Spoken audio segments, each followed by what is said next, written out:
আপনারা দেখছেন স্টিং নিউজে আপনাদের স্বাগত। আপনাদের সঙ্গে আমি হালিম। শুরু করছি আজকের সংবাদ। ভেঙে পড়েছে গ্রামের পিচ রাস্তা, যোগাযোগ বিচ্ছিন্ন হয়ে সমস্যায় পড়েছেন নদিয়ার ধুবুলিয়ার দলিমাওলা গ্রামের বাসিন্দারা।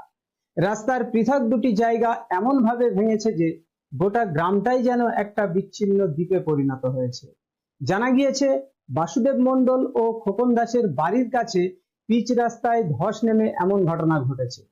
রাস্তাটি হাসাডাঙ্গা, বনগ্রাম, ভক্তনগর, আনন্দনগর, পণ্ডিতপুর, শ্রীকৃষ্ণপুর সহ বিভিন্ন গ্রামের মানুষের যাতায়াতের প্রধান রাস্তা।